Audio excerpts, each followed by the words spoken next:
What's up, guys? I am here with Bob Way. He is the Chief Product Officer of XSpectar. Welcome, Bob. How are you feeling this afternoon? Oh, I'm feeling great. It's an awesome day where I am. Hope it's awesome where you are. Every day is awesome. Actually, I woke up in a really good mood this morning. I had plenty of sleep and plenty of coffee. So I am ready Nice. to go. Yeah. So, guys, I actually got the honor of meeting Bob in Las Vegas a few weeks ago at the Expector event. And it was an absolute honor and an amazing event. So cool. It it was an awesome time, and it was great to meet you there. Meeting people is always better when there's like food and drink around too. So, um, Well, was it awesome icebreaker? absolutely. And I almost didn't recognize you without that cute little bird on your shoulder. What is that bird's name? And is it a sun conure? The sun conure. His name is Puccini, and he's in the other room. But I promise at some point you might hear them all the way from the other room because they are very loud when they want to get attention. Oh, that's fine. He can make his debut on Jenna X. I will not mind at all. So, guys, for those of you who have been living under a rock, Bob, I would love for you to share just a little bit more about yourself. And as I understand it, you used to be one of the OG XRPL architects. Well, I was early on in there. I consider Arthur and David the architects of the whole thing. Okay. But I was employee number 10 at Ripple. And so I was hired as the first integration engineer, which meant my job was to talk to everybody who wanted to build a business on XRPL. We used to call it the Ripple Ledger. But I talked to everyone to teach them how to do that and to help them actually build businesses on it. So I was there for the early gateways. The reason people call me an architect is because it turns out in order to do things that are really compliant with the financial industry, there was more things we had to add on top of the XRPL, such as pre-transaction messaging, all the stuff that other people know as being X-current. That term came up there. Sometimes it was Ripple Connect early on. Yeah. But the idea is everybody when you deal in finances in the real world of money, everybody wants to know who everybody else is. So, if Alice sends money to Bob, Bob's bank is going, well, who is this Alice and why is she sending money to Bob? I'm not sure I like Alice. Tell me more about Alice. And then Bob's bank is doing the same, Alice's bank is doing the same thing. Like, why are you sending money to Bob? I want to know more about Bob. And it's very intrusive. So we had to create a compliance system that actually talked bank to bank before you actually move the money on the XRPL. And wow, that's insane. It really was. And the insane part was learning that complying with regulations is actually much harder than actually moving the money. The money is actually pretty simple and straightforward, but the fact that it freaks out so many people in government and industry and the regulators was a total shock to all of us. Right, because the regulations, if they are in place, are so different in every country. Yeah, and it's amazingly different, and which is the super irony of Ripple as a place. Because I started 2013 at Ripple, and then immediately got on to doing what I was doing with this. And immediately we realized, oh, we want to do, we call it money transmission, basically like Western Union. We're like, we can make that much cheaper to send money across different countries. And that's when we learned about all the regulations and grief and what makes doing that super hard to be compliant. But the irony is we worked very hard to be compliant with every single law from the very beginning. Everything that we could possibly think of, we worked hard to be compliant on. And a lot of effort went into that, even after it already worked on the XRPL. But of course, in the Bitcoin spaces and then later in the Ethereum spaces, nobody really gave two shakes to compliance.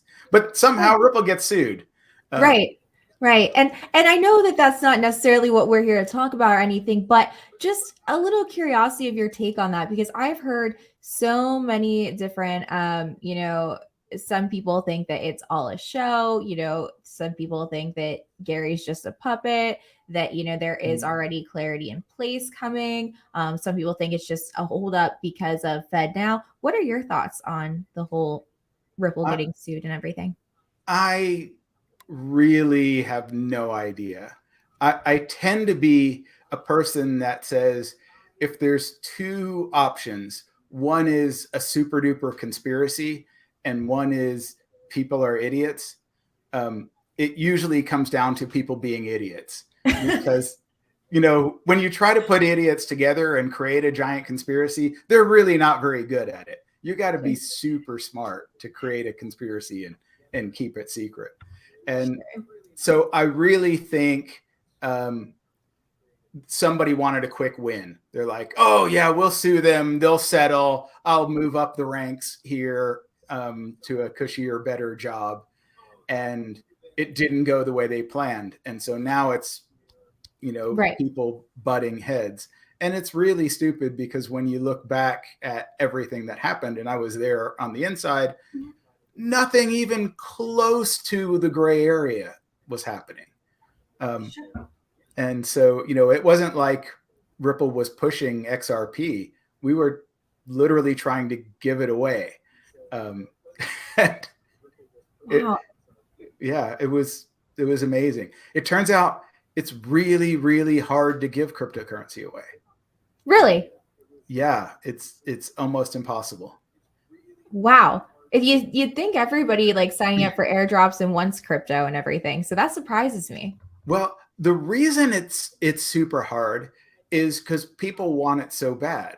So if you go, yeah, the idea at the beginning was we have this thing called XRP. You need it to be able to use the XRP ledger, which also lets you use dollars and euros and everything else. But you really have to have some XRP for your account reserves. And at the time, it was 50 XRP for the account reserves and 25 XRP for each trust line. Oh, wow. So you needed a substantial amount, but it really wasn't worth very much at the time. And so we thought, how do we get XRP to people so that they can just come in and try this out? Well, we'll do a giveaway.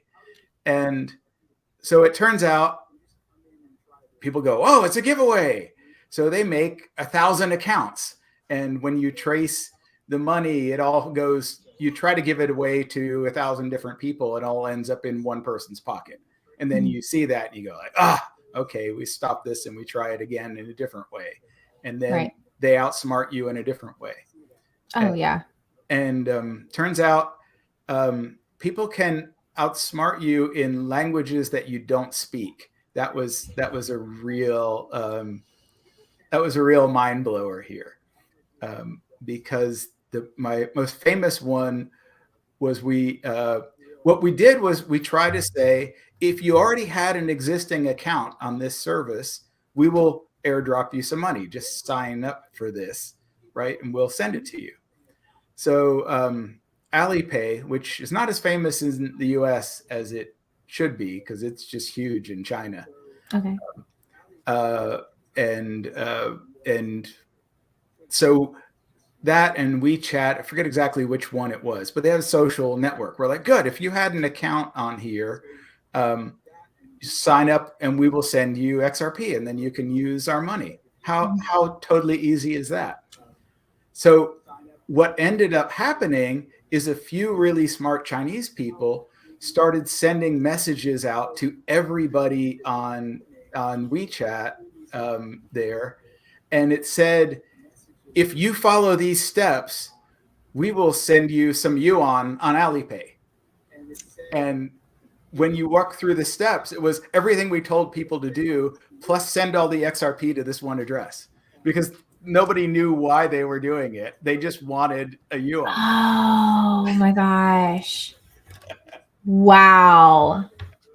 And things like that happen over and over again. It turns out it's just really hard to bootstrap these things in a way that you would think of as fair and open and beneficial to everyone, because there's people around every corner that want to take advantage of that and gather up all the money.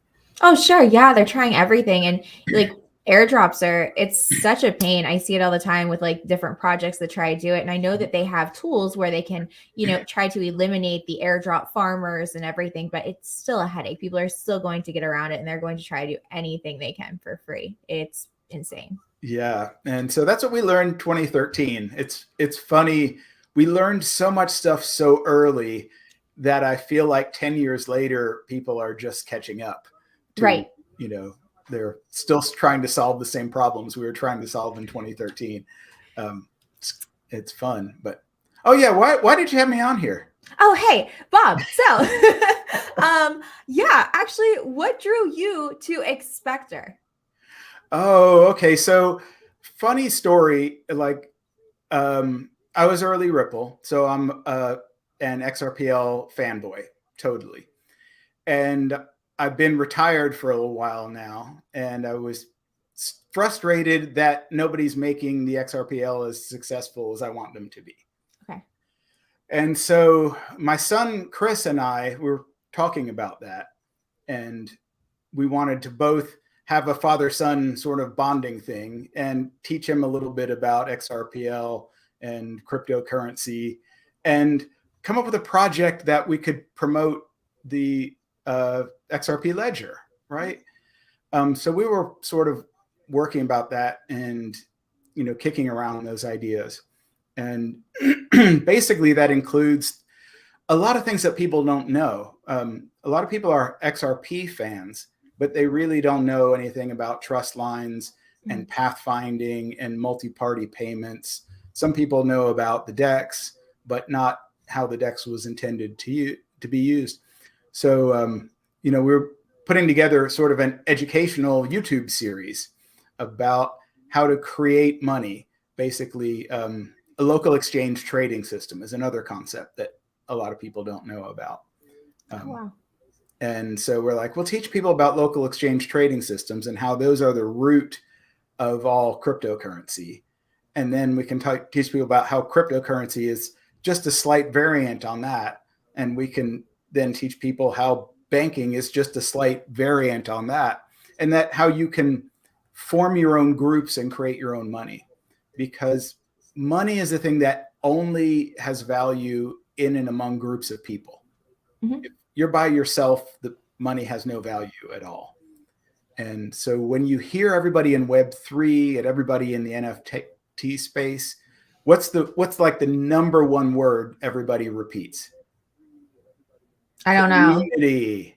Oh yeah, community is everything. Totally. Community is everything. Everything. Why? Why is community ever? Nobody seems to really put their finger on why, but it's because the money and the things that are created only have value among that group of people. Yeah.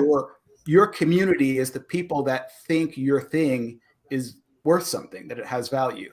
And the bigger you can make that community, the more successful you are, because the more people can treat it as money if it's a crypto token, or as a digital good if it's an NFT that represents something. You want to increase your community. But really fundamentally with the XRPL, what we want to be doing is increasing the community of everybody who thinks of the XRPL as money. Like as a money system, regardless of the tokens that you have on there, or regardless of what your NFTs are. It's everybody who thinks of that as the way money works, instead of the banking system being the way money works. So you see the biggest opportunity then with XSpectar. Am I right on that then? Exactly. So when I looked at XSpectar, the idea of doing a metaverse as a platform, like a game, is just boring. It's done to death. Games are things that have a neat niche. They get faddish. People like them. They get popular. Then the next thing happens and everybody drops off and you go on to the next one. So that's not a thing that has permanence. But I'm looking at you here through Chrome, which is probably the 5th web browser I've owned, for this thing called the World Wide Web, which has been around for 30 years and is immortal, right? We're pretty sure it's going to be around another 30 years, the web itself. But every company I started with 30 years ago on the web is dead or insignificant. Like Yahoo was the biggest. When was the last time you went to Yahoo, except accidentally? Yeah, I know, unless it's Yahoo Finance and I see an article, that's it. Yeah, but I mean, it was the center of the internet. It was Google at one time. And so these individual sites fade away, but the web is immortal. So when I started thinking about the metaverse, it was really, people say Web3, and I hate that term because they're never talking about the web. They say Web3, and what they're talking about is crypto. Yeah. Like, well, I don't know why you chose that name, but I actually started thinking about the web, and I started thinking, what is the next generation of the web going to be? And what are the trends? And really, I started thinking, if you think of the internet and what's driven change, there was one key flaw in the internet. And I talked about this a little in Vegas. You might have heard it. No, I missed this. No money. They didn't build money into the internet.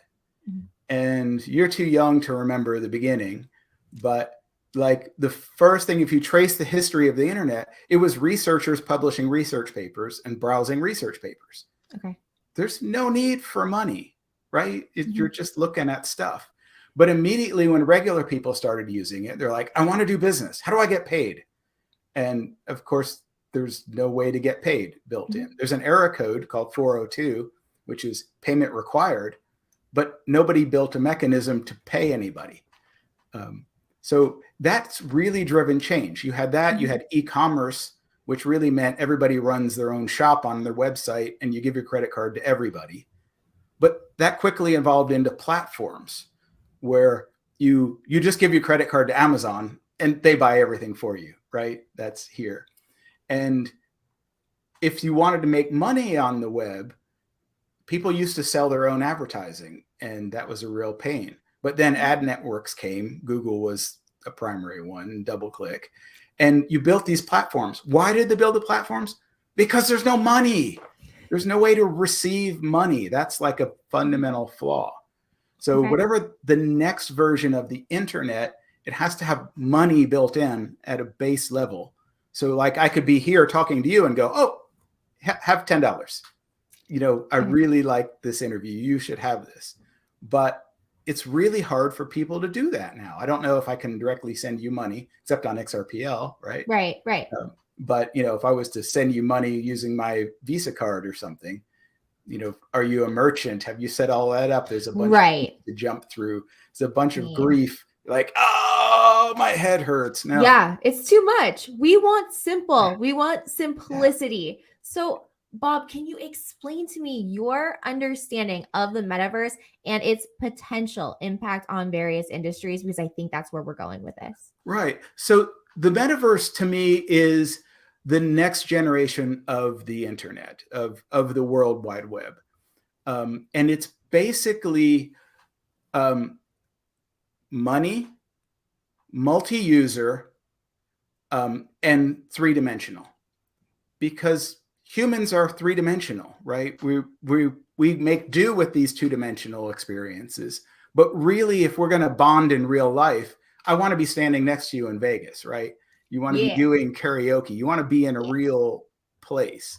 And it's awesome having this direct conversation with you right now.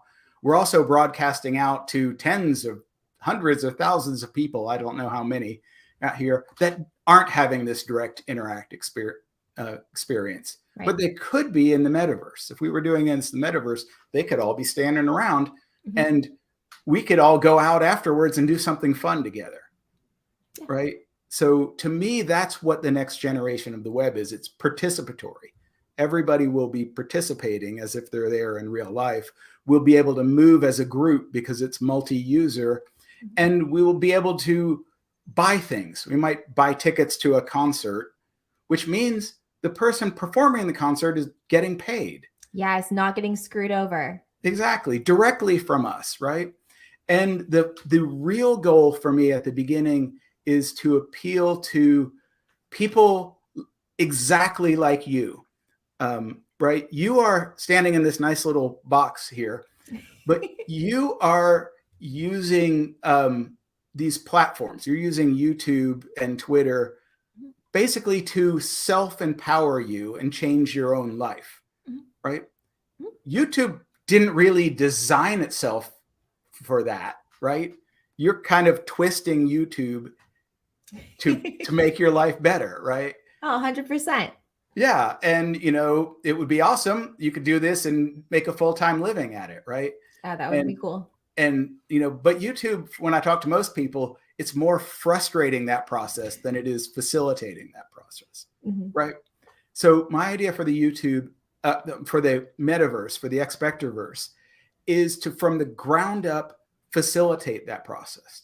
To say, I want you to come into the metaverse and be entertaining and draw an audience. How do you do it? I don't know. But there's going to be crypto people. They want to know about crypto. They want to see you. They want to, what do you do in a 3D space that's different and better than what you do here? Come be the first person on the metaverse and be the, when you look at YouTube, they go, who's the number one person with the most followers? Well, the early adopters of the metaverse are going to be number one here. Right. The people that come in to attract a crowd. And that's really what's going to make it fun and engaging. And then afterwards, businesses, educators, all of these other people are going to come in, just like happened with the web. The web wasn't built by business. It was built by people trying to be interesting. Then businesses came. So that's what I see the metaverse is. But when you get to the end, when it's fully developed, there will be education, there will be businesses, there will be people, in and out of the metaverse with their own spaces, hosting their own friends. There will be theme parks and game experiences. There will be, occasionally maybe a boring work experience. But yeah. But it's more fun if it's in the metaverse. It's less boring if it's in the metaverse, right? But Bob, I know that you said in one of the Twitter spaces, and I was like, I think I heard him correctly. You wanted to bring in 1 billion users into the metaverse. That's billion with a B. What is your strategy to do that? So doesn't that seem over conservative? I mean, I think it could definitely happen. I mean, so yeah, it kind of is conservative to me. So like, if you think about before your time, there was a thing called Web 1.0. And, all the Web 3.0 people are busy talking about Web 2.0 and stuff, right? So how many users did Web 2.0 have compared to Web 1.0? Probably way, way, way more. Yeah, all of them plus more. Yeah. Otherwise, it wouldn't be the Web 2.0, right? It would be somebody else's platform. It would be Yahoo, or, it would be a subset of the web. And what we're looking to be is to be the web, the third version. So when it's fully baked, it should have everybody on it. That's 5 billion people.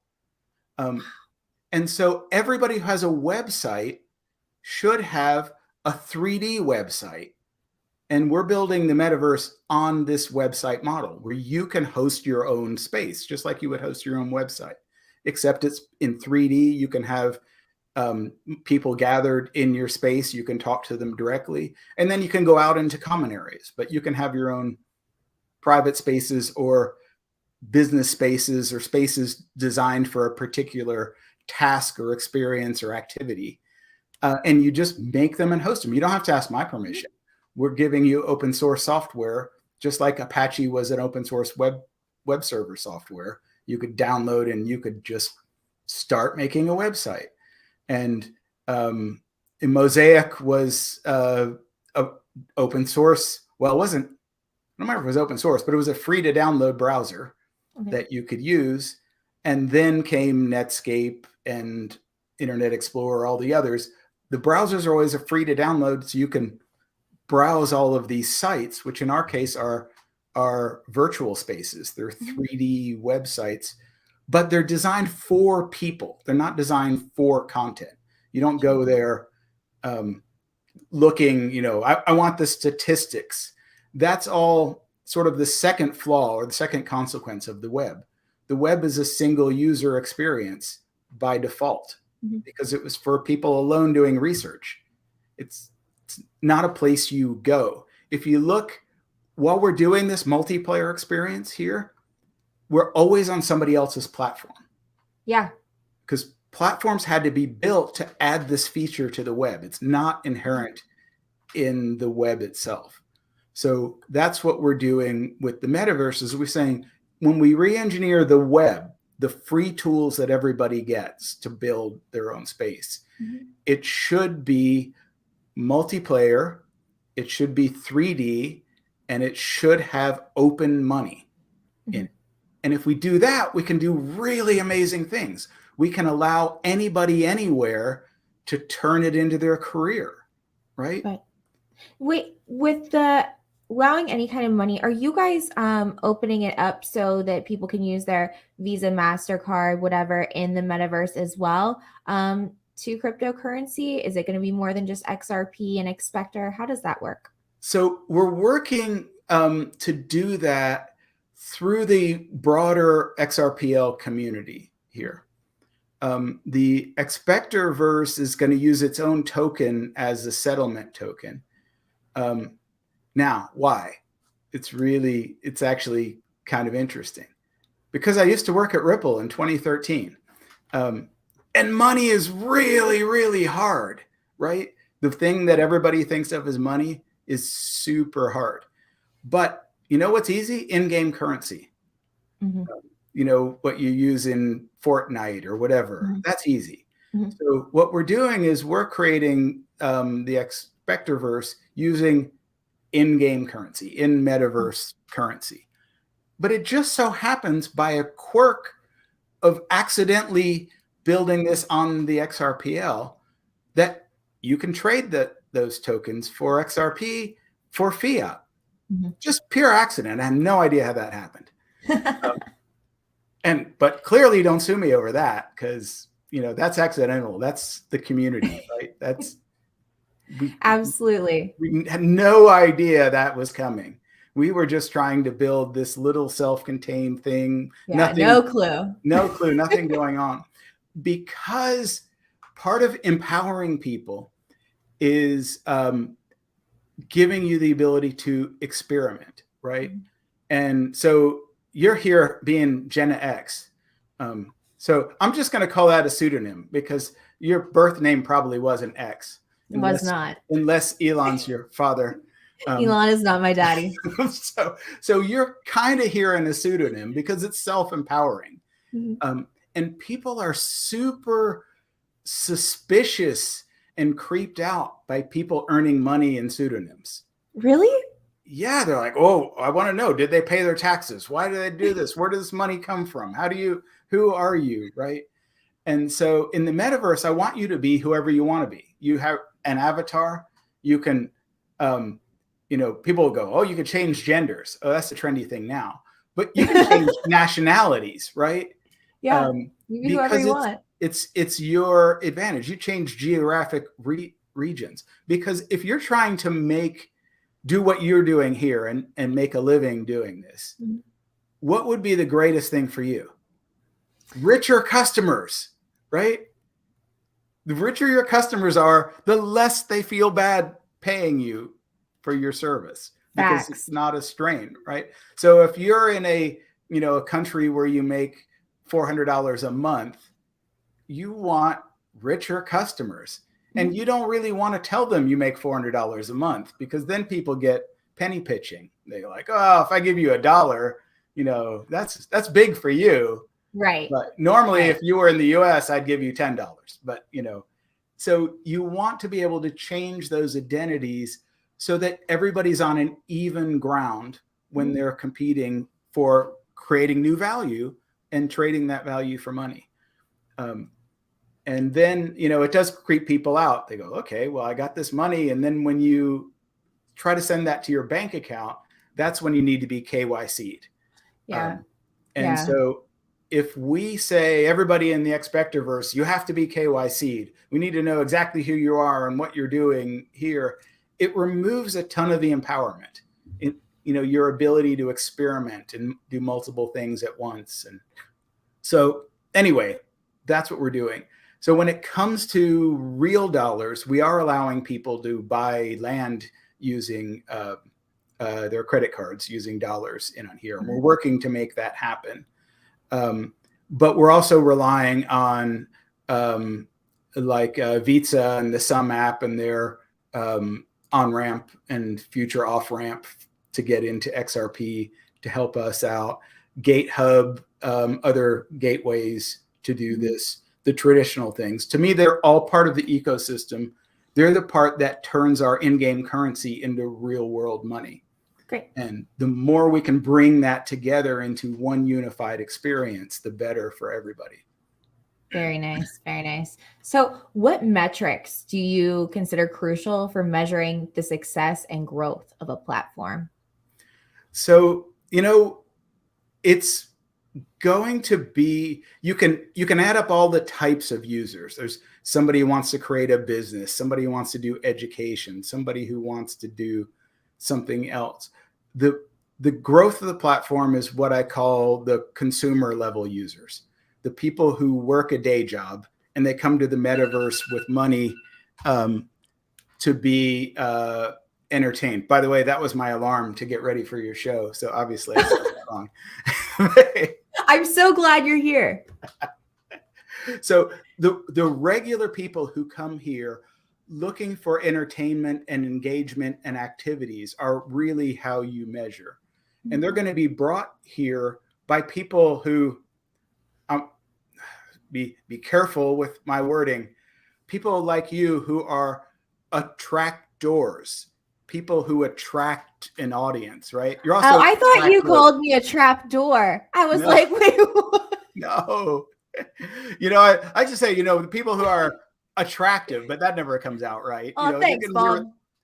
You attract people because you're entertaining and you're engaging, and people want to come here and interact with you. And so that's the primary group of people that we need to bring in to attract the metric group, which is the vast people that come here to make their life better and to have more fun, because they're the people everybody else is chasing, right? If you're doing a university and you want to educate people, well, they're your target market. If you're a business and you're trying to sell people, well, they're your target market. If you're a crypto investor, the more of them come in, the more the token goes up, right? The more the land is worth. So really that's the prime metric. And the way bringing them in is easy at first. Keeping them is really hard because it needs to be sort of engaging every day, like YouTube is, or like Twitter is, or these things. And so what we're working on first is ways for people to engage with one another. And I'm calling them group mechanics. In games, there's game mechanics, like run, jump, shoot, whatever. But we have group mechanics, which is how do you sit down with people around a table and carry on a conversation? And how do people behave in groups? So, there's social graces that people have in groups. Like if you're sitting around a table having dinner with 10 people, strangers can't just come up and sit down with you, right? That's a social faux pas. Right. You can introduce yourself briefly and, excuse yourself from interrupting. There's ways you do these things. And so we need to figure that out for the metaverse, because really nobody's doing it as a general experience. People are doing games. Like, how do you, first we're introduced to the game because we're all shooting at each other. And now we've had that bonding experience, so we can talk to each other after we've killed you. But what do you do in the metaverse for people you haven't killed yet? How do you love it? Right. So yeah, so that's the fun part of this. And all of it ends up tying back to regular people engaging with others on a human to human level, then making it better than real life. The same way the internet makes things better real life. How many people have you muted on Twitter? Oh God. And it's not to be rude. And I'm sure people do it to me all the time, but you want to change that algorithm of your feed. And after a while, you're just like, stop. Yeah. Because, you mute them because it makes your life better. Right. So it's like super simple. So in the metaverse, if it's filled with annoying people, it's rendering on your computer, just make them go away. Like, I love that. You're muted, you're erased, you're gone. Can you pick them up and throw them? Yeah, you just toss them. If it's your space, you kick them out. But even if you're in a public space, you can not render them. You can say, like, I don't even want to see you. And it's kind of like shadow banning, right? Yeah. You're gone. That's dope. So yeah, I mean, those are the things we need to think about of how do we make this self-empowering to people. Right. And you cure almost every problem by just giving you control of the situation. You just let you have the magical power, make those people go away. A little magic wand, a little bippity boppity mute. Yeah, exactly. So that's why this got so exciting to me, because it was this idea of what could we make the web into? How do we empower people?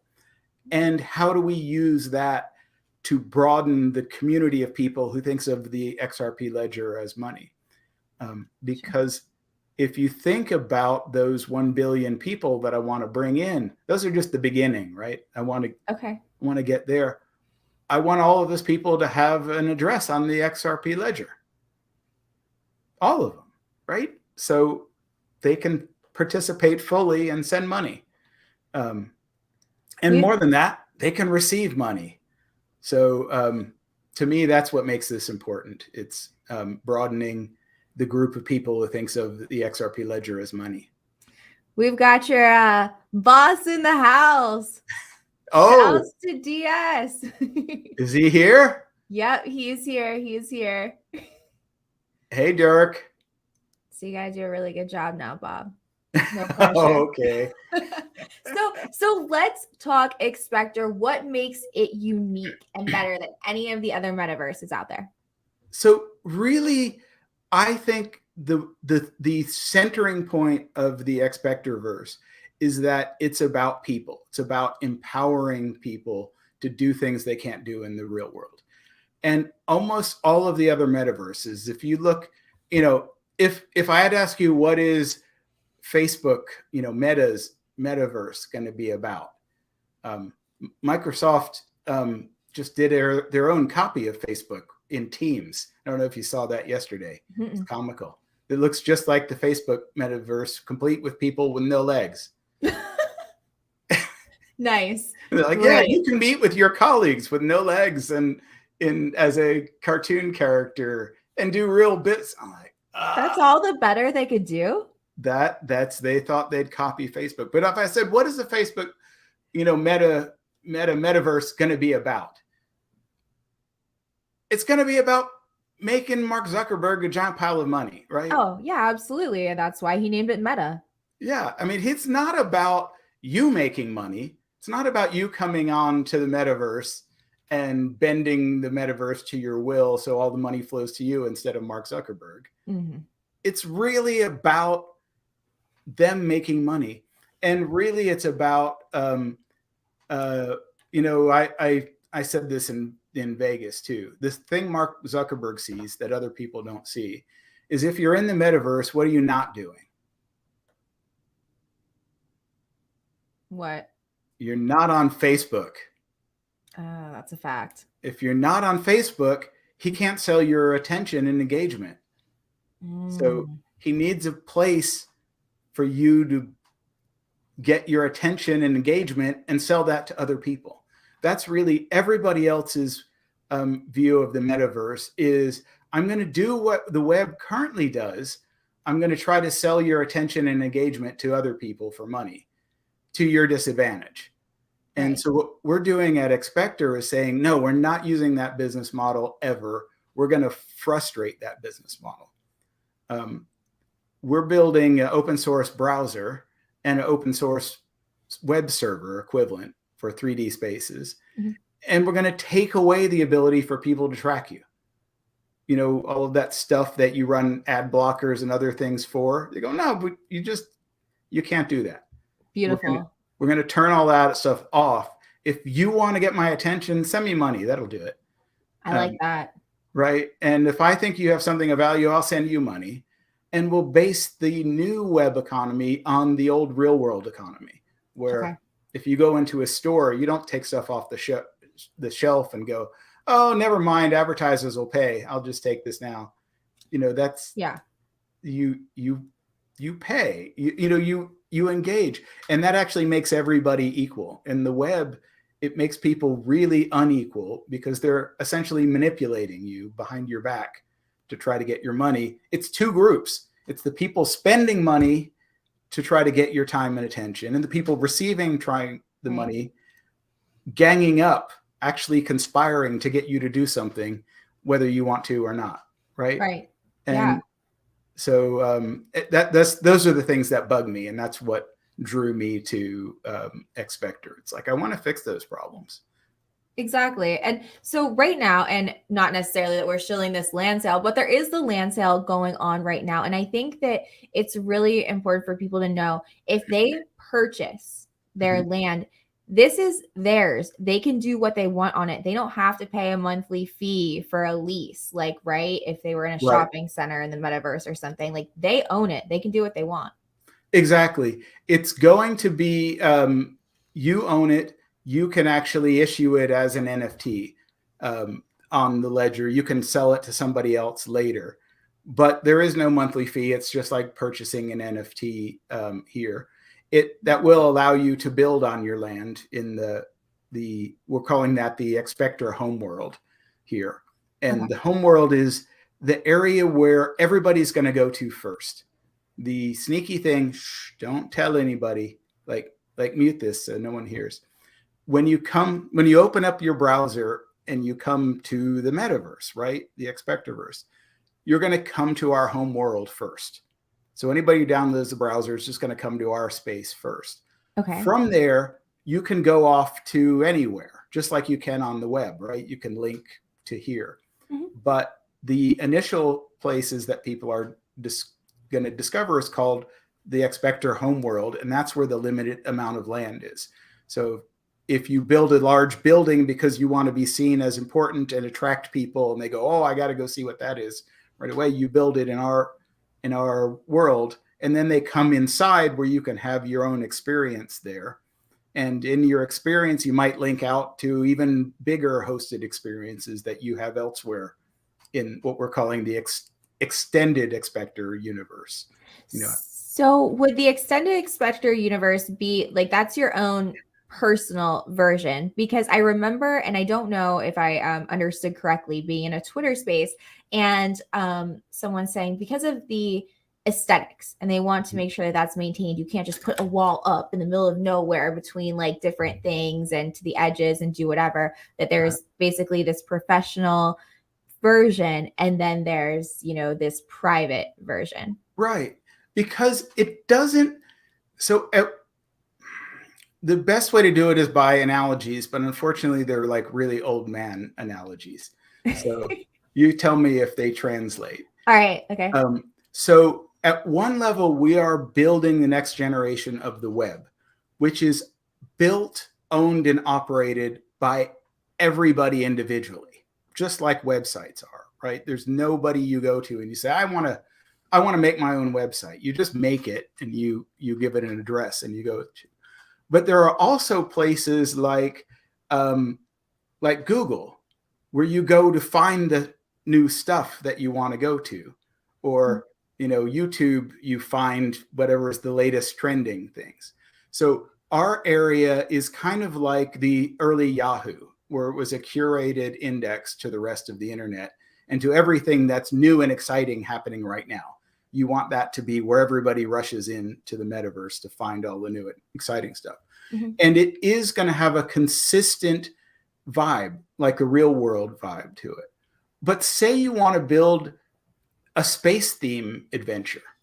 Well, you want to link to it from our thing, just like it Yeah. would be a theme park or some other ride or adventure you go to. You come into our building in the real world and we go, okay, now when you go through that door, you're going to be on a rocket to, space. Yeah, it's like a portal. Yeah, it's a portal there. And you can do portals to anywhere. So I don't want to constrain you and go like, no, the metaverse is only like we want it to be. No, the Right. metaverse can be whatever you want it to be.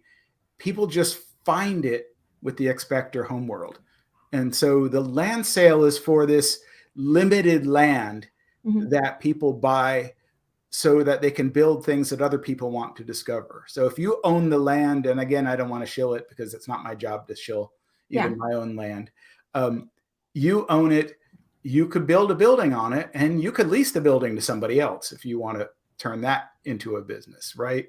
You can build your own activity on it if you want that to be your business. You could flip it and resell it later when somebody else comes that really wants to build a business there. But otherwise, you absolutely own it, and there is a limited amount of it now. Keeping in mind, there's going to be linking out to a nearly infinite extended universe because we don't want to stop people from being creative, right? Right.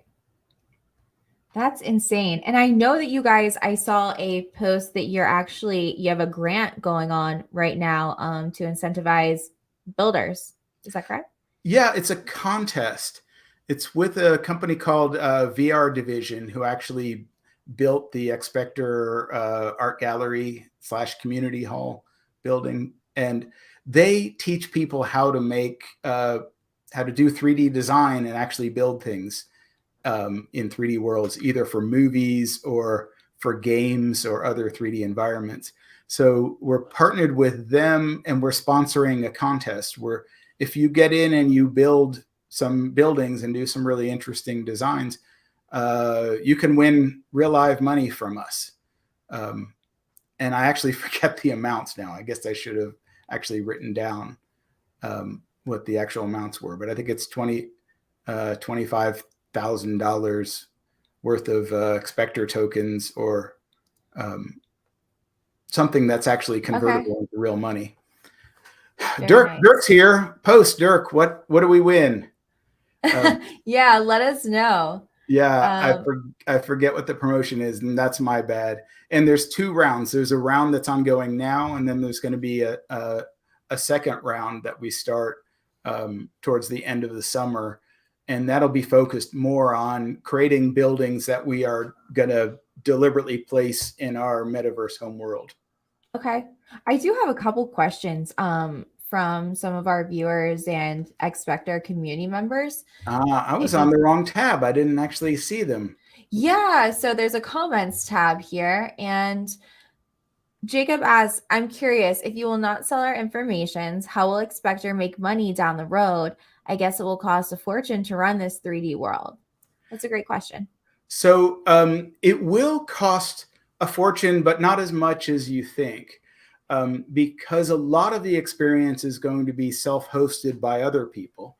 We will run our main world, which people will gather, and they will go off onto other servers. And so we're going to do a combination of hosting servers for people that don't want to do their own web hosting. Okay. And if they want to do that, we'll charge a fee on there. We'll also host some doorways between our metaverse and other people's self-hosted experiences there.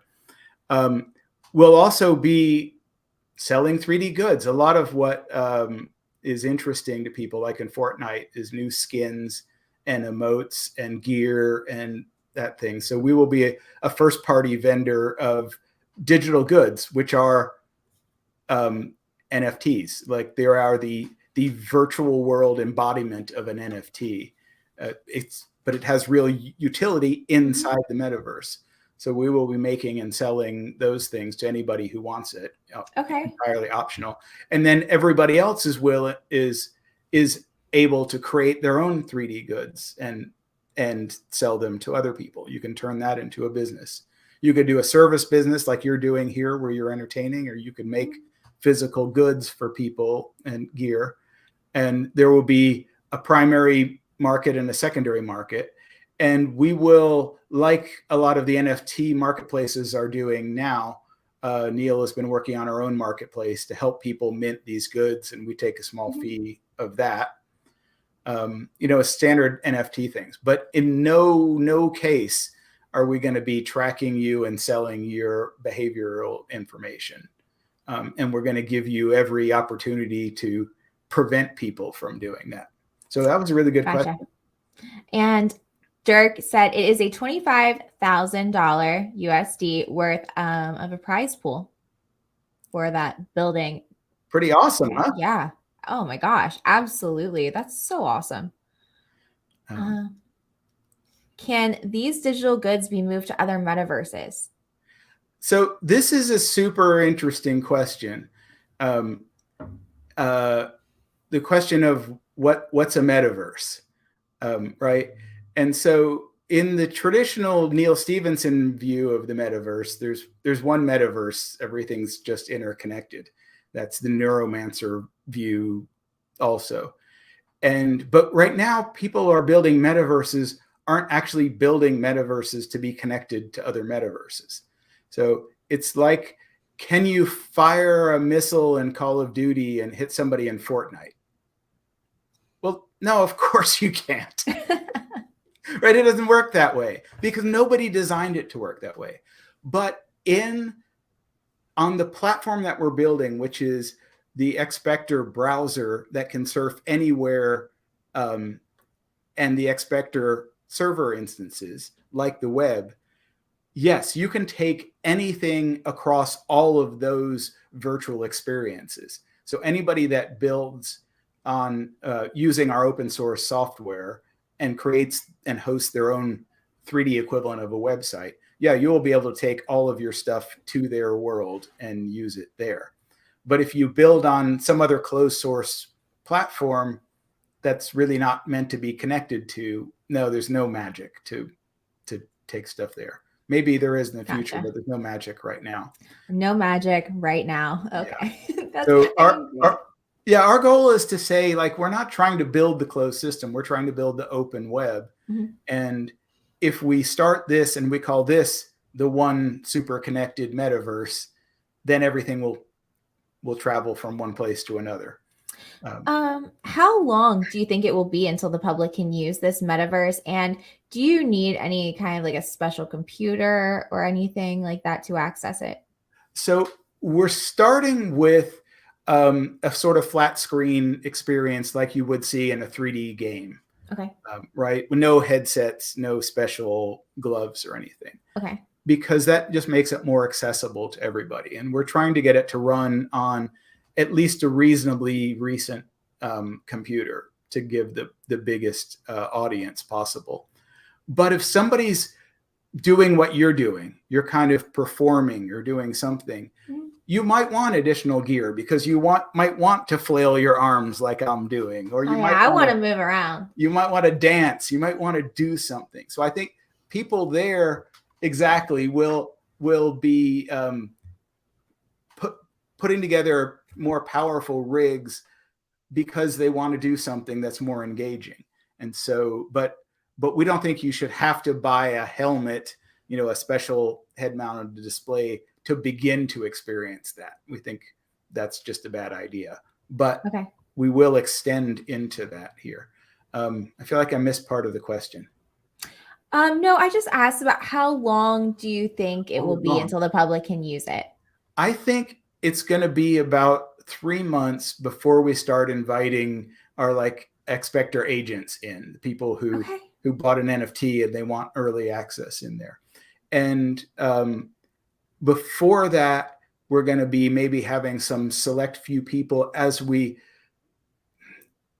guinea pigs. No, beta testers. Yeah, that's the proper term, right?